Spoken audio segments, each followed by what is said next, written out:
Hello and welcome everyone. My name is AtlerGG and this is a Gamers Class exclusive video about common support mistakes.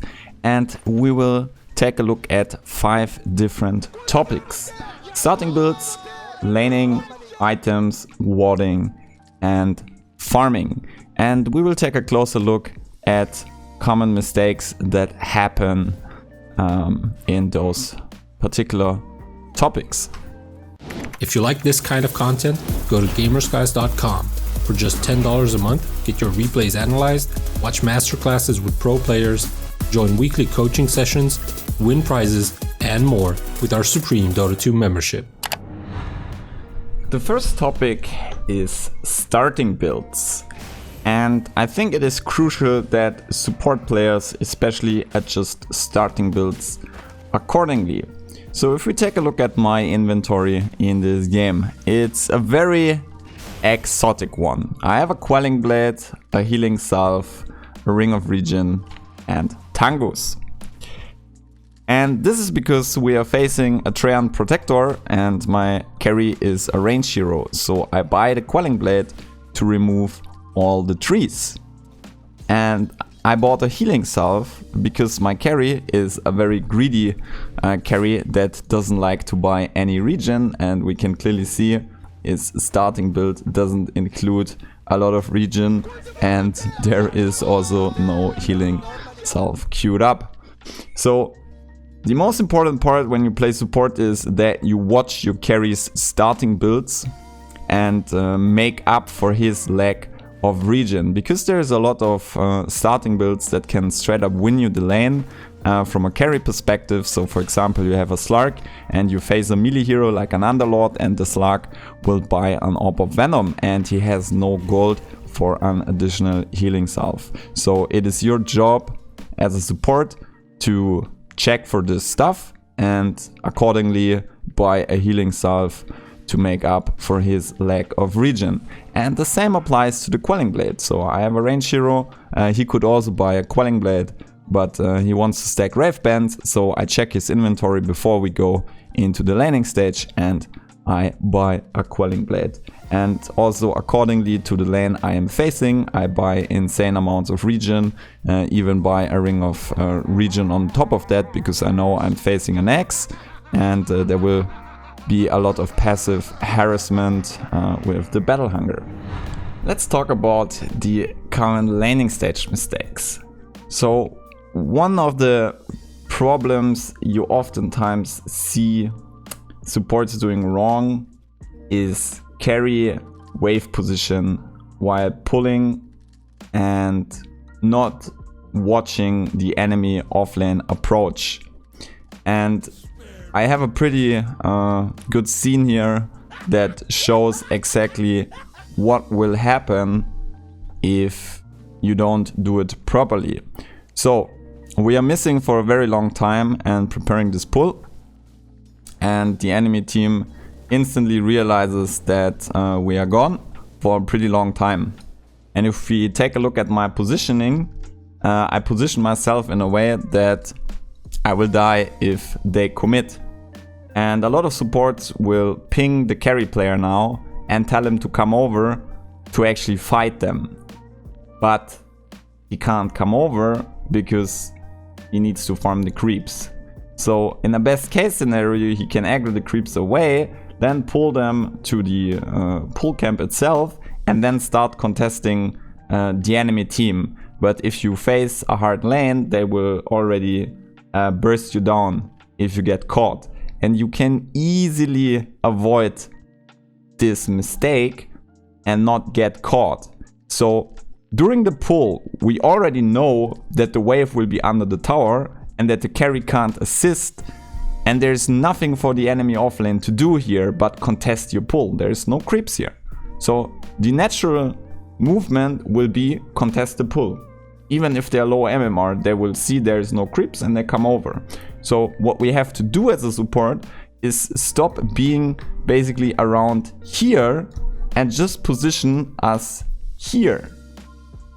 A very simple trick, because we can easily CS from this position to this position and they need to walk over, and The creeps will give us a division advantage and we are very far away, and it is basically impossible for the enemy team to initiate on you, and this stuff will not happen. Another very common mistake is stacking at the wrong timing or not stacking at all. And I think for support players it is very hard to figure out when to stack and when not to stack. And this is like a very good example when you should stack and how to figure out when to stack.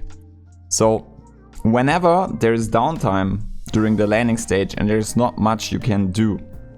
So I'm playing a 2-man party stack here, and we are playing Magnus Slark, and we are playing an economic game. So we simply try to outfarm them with the help of Empower. So the idea is that whenever the safe lane carry is not pressured and the lane is pushing in, you're usually not required to be there as a support after the laning stage progressed a bit. Especially if you have heroes that need ultimate access. So leaving the lane here to give Slark solo XP is basically the perfect time to stack. And if we take a look at the current time, the stack is coming up soon, so I already walk over and prepared this camp here as a stack. And the thing is, nothing can happen to my carry here. So whenever your carry is fine and he's not in danger of dying and he doesn't require your presence and there's no rune coming up, that's where you stack. So basically in between the action rune timings. So I should have basically been here and secured the rune, but I'm not there because I'm a bad player. And then I realized, okay, I didn't go for the rune, my carry is fine, and then we go stack. And this is basically the only time window where you can stack freely without losing anything. So let's talk about one of the biggest mistakes most support players do, me including sometimes: rune control. Position 4 players and position 5 players have a job to do during the laning stage, and this is securing runes for your mid lane. So whenever we reach the time that runes come up, we need to walk over and make sure we have a close position to the rune, and we just need to be closer than the enemy mid laner, and then we are fine. And if this would be a high MMR game, like, all supports would be at the 6-minute rune at the moment, because runes are just too strong. And mid laners require runes, especially if they have a bottle. Sadly my SF died here and he respawns after the rune timing. But we can clearly see that the Timber is already in position. It's actually a position 5 Timber here. So the Timber is in position for the rune. The Tusk is in position for the rune. My mid laner is dead, so I can't really go for the runes and I just ditch it. But if my mid laner was alive, I would go for the rune here 100%. We just need to make sure that every rune is contested, and preferably we are in a position where we can take the rune.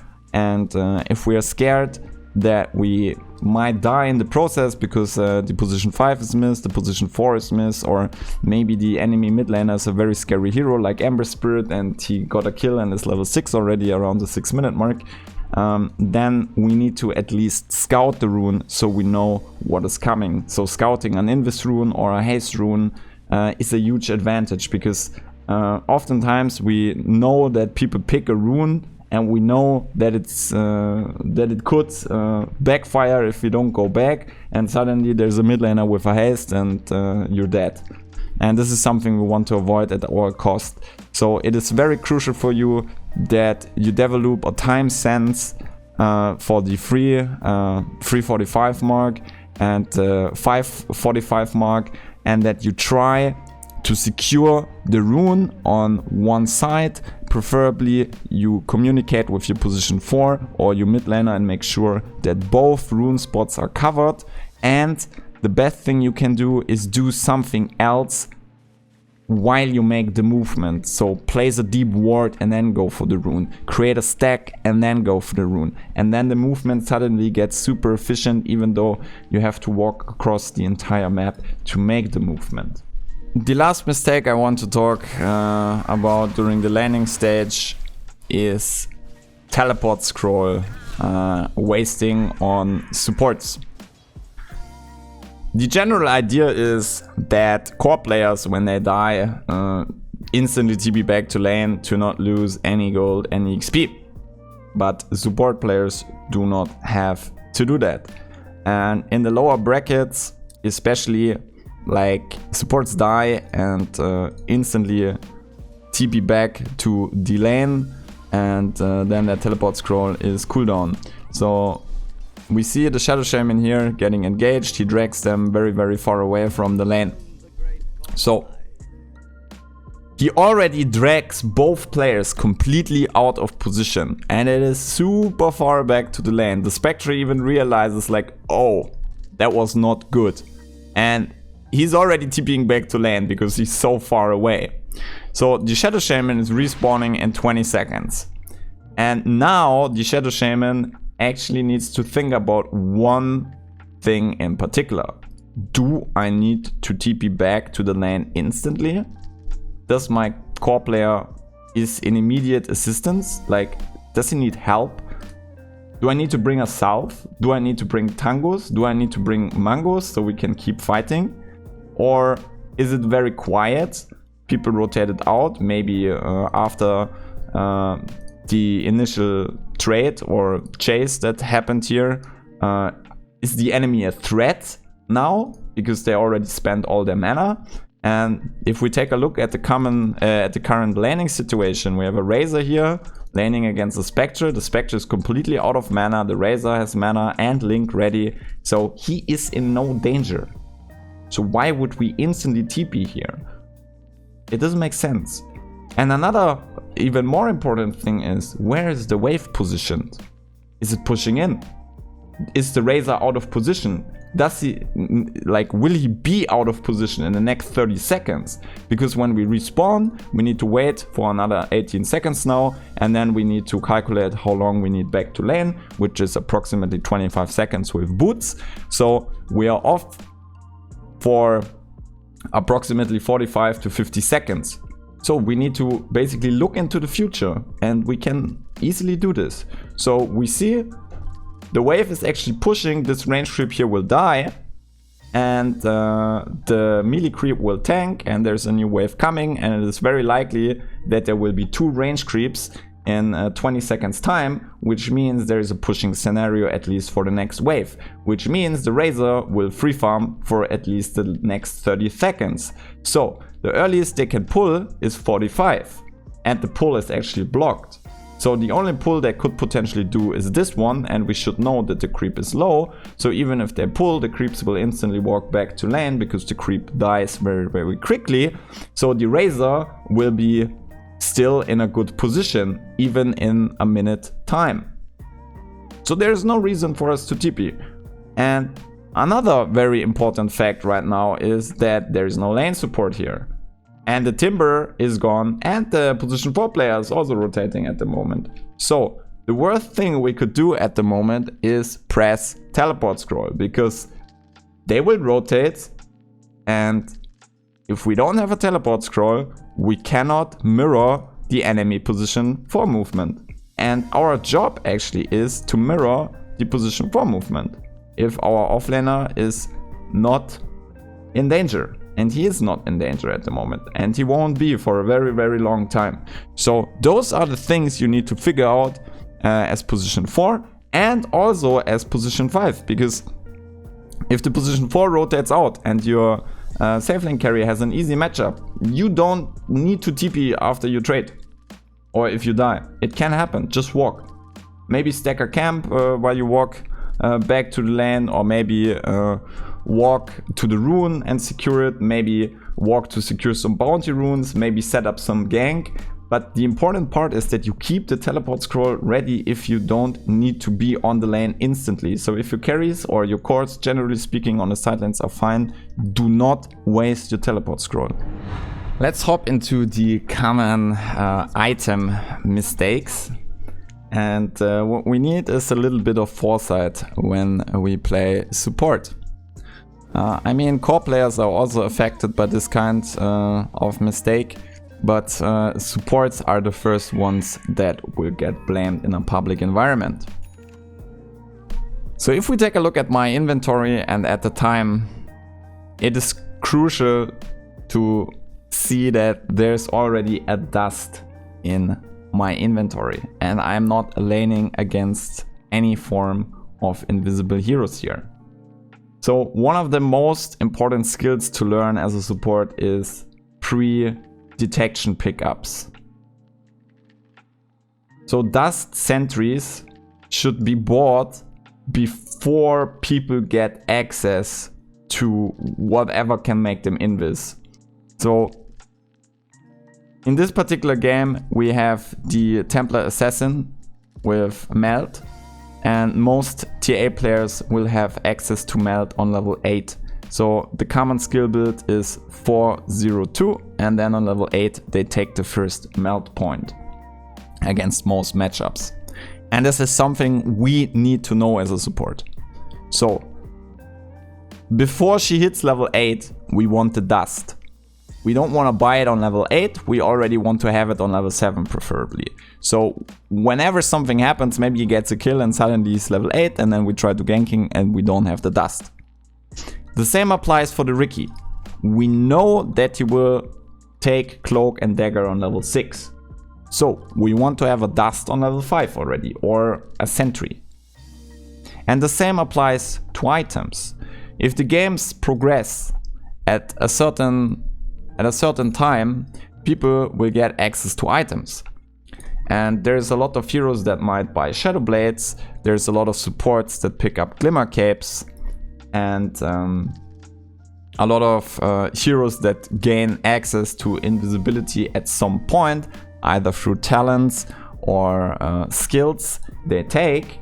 And it is crucial that you look at the entire game all the time, keep track of the enemy levels, and have the detection ready when it's needed.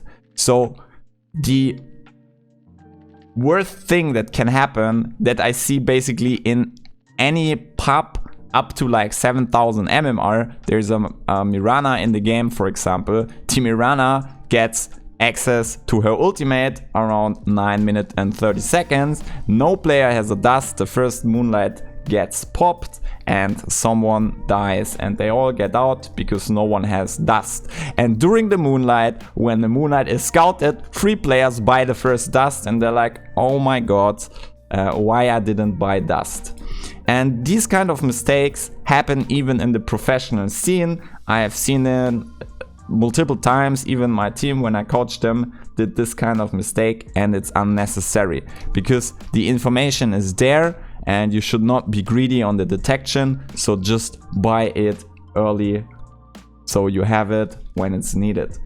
Let's talk about the bane of most pub supports, which is especially in the lower brackets a very big problem. Too greedy item builds and wrong defensive items. In Dota 2, supports have access to a few defensive items: Glimmer Cape, Ghost Scepter and Force Staff, and Yule Scepter to a certain extent. And if we take a look into my quick buy, even though I'm playing a Visage, I'm saving up gold. And I didn't buy any mid-game items like drums or the medallion or urn or bracers. And this is because if you take a look at the enemy team, there is like a Templar Assassin, a Ricky and a Wind Ranger. And if I go for some greedy mid-game item build, I might start chain feeding. So what I actually try to achieve here is to save up enough money without dying and just picking up the Ghost Scepter as early as possible, so the enemy core players are no threat to me anymore.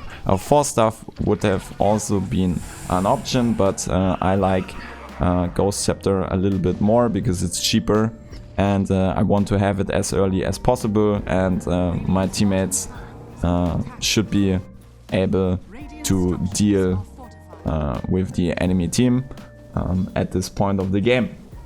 So it is crucial that you watch the game progress and check which enemy heroes are snowballing and if they are a threat, and if they might be a threat, that you adjust your item builds accordingly and just pick up one defensive item before you go into your Aghanim Scepters and your Blink Daggers and your Lotus Orbs and whatever you desire. But please don't be that guy that rushes naked Aghanim Scepter with brown boots and be 0-10 at the 20-minute mark, because if any core connects, you will usually just die, and staying alive during team fights will accelerate your early late game farm, which people often overlook. Let's take a look at warding. So one of the most common mistakes you will see on your own map site is that supports either not use their high ground vision abilities to deward cliffs, or that they do not use the courier to deward cliffs. So in this scene, I'm getting ganked. And the second I die, I already know there must be vision somewhere in the jungle. And I instantly TP to the shrine and try to get rid of the enemy vision here. But if you take a look at my death timer, I am dead for 32 seconds. My courier is in base. It's very slow at the moment because I'm only level 9, but I know what I will do in the next 30 seconds. I know I will deward. So a good support player right now would already fly his courier around this area, just park it around the tier 2 maybe. Then you TP in, and while you walk over, you already place the courier above the cliff. Then you place your desired sentry, so you don't need to cliff sentry, and you get the entire area and you use your courier to deward. And this is something you should do on your own map site frequently. And the important part about is that you need to plan it. The courier is very slow, especially early on. So if you know that you walk into a certain area to deward, already move your courier over and have it ready, because the problem is if you don't do it and they have vision on you, you walk in, you place the low ground sentry, then you're like, oh, my courier is still in base, then you need another 15 to 20 seconds for the courier to arrive while the enemy team has vision on you. And oftentimes you're solo as a support while trying to deward because the cores are doing whatever, and suddenly you make yourself a target and it takes way long to deward, and then you're dead. And suddenly you've had 2 kills. And this is something we need to avoid. And this is something you want to learn as a support. Use your courier for dewarding if your hero has no ability that provides high ground vision. So the enemy team has Hawk and they have the Ice Vortex available later on. They have Ice Path, so they don't need the courier. But we have basically no ability, expect Tombstone, that gives us vision on high ground cliffs, so we need to rely on our courier. And let's take a look at another scene also from this game. And a lot of supports walk into their certain death while trying to place wards. Can I predict that I will die here? Yes, I can. Question is, how do we do that? We take a look on the minimap before we move out. We can clearly see that there is no one on the map. Like, the Void Spirit is showing top, there's no one in mid, there's no one on bottom. So there's only one place they can be, which is this area here. And if the Void Spirit is already showing, we know that they're coming.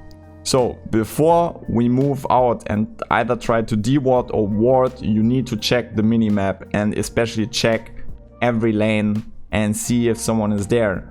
And if they're not there, walking around at nighttime, especially into areas that could be pre-warded. So I'm going here to actually de-ward. So I expect the enemy team to have wards there, and they see me approaching and they're all missing. So it's a death sentence for me already. I'm dead. But I know this long before I start walking, because I expect the ward to be there. So what you have to do as a support player is watch the map, and if people are missing, try to figure out on what area they might be. So it's very likely that the enemy team is playing this area at the moment. So if we want to ward, we basically need to ward on the bottom side at the moment and not play the top side. So whenever you want to ward, try to figure out where the enemy team is and then ward on the opposite side. And also do not walk up any form of ramps when people are missing, especially not areas that are frequently farmed. So this is like the classic death zone for supports, this ramp, and to a certain extent this ramp. So please make sure you're not the support that goes on a suicide mission. Another very common mistakes when it comes to warding is in-fight warding and pre-fight warding. In a lot of cases, people have wards in their inventory when the fight breaks loose. And the enemy team here is doing it right. So they have been approaching bottom side and there's no more trees. And they know they want to fight around the tier 2 tower. And it doesn't really matter where they place the wards. They could place it like on the low ground here. They could place it on the high ground here. But they just need as much vision as fast as possible to take the fight. So if you siege a tower and you have a ward in your inventory and you know the enemy team is defending, you can just drop a ward, especially at nighttime, try to get forwarded vision with the ward and use the ward to your advantage. So you don't need some super sick cliff wards before the fight starts. All you need is extended vision. So if you have wards and you know you're gonna fight, just place them. And the same applies to sentry wards. We know that they have access to moonlight. So we know we're gonna fight in this area. And the thing is, if you place random sentries before the fight starts, you might even hit the enemy in-fight wards they place. And this is something OpenAI was doing back in the days. It was very interesting. So the AI placed random wards in teamfights just to gain a little bit of vision advantage. Of course, we humans are a little bit smarter and can do a little bit better positioning with the wards, and we can place it a little bit earlier than the AI. But generally speaking, this is something you want to pick up, and this is something that is crucial. So whenever you approach high grounds, whenever you approach towers and you have a sentry in your inventory and there might be some form of invisibility, or you think there might be a ward, just drop the sentry and be sure. Because if you take a look at Pro Dota and you see especially high ground is approached, the first thing every support does is place a ward in front of the tower to make sure there's no forwarded ward in front of the base that got placed before the siege is happening, to remove all the vision that might be there. The last thing I want to talk about is farming on supports, which is overlooked especially at lower brackets. And the most important thing I can give you on the way as a coach when it comes to position 4 and 5, try to find farm. Try to find space and utilize any space you can get. And as you can see, I'm not having a good game here. We got completely obliterated, but I tried to start my comeback on my own. So most heroes somehow have the ability to farm some stuff. It's either you sneak out on the map and try to farm some waves that are not occupied, or you try to come back with your own stacks. So in this particular case, I play an Undying. I go for 2 triple stacks and just farm it with my tombstone.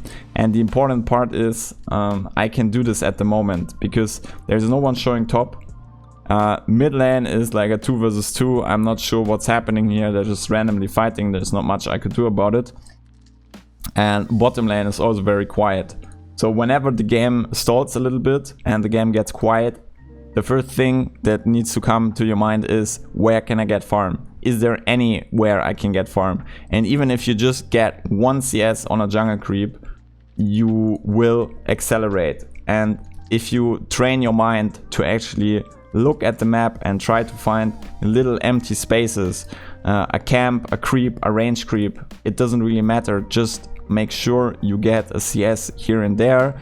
Or if you have a hero that is capable of farming stacks and your cores are farming well, just take the stacks yourself, but make sure you do not fall behind. And the next thing that comes along with this kind of playstyle is your mana management. So the problem is, once we start farming aggressively and we use our mana and our cooldowns to farm, we go out of mana. So suddenly we are required to macro management. So we need a constant flow of clarities to make sure we can sustain this kind of farming.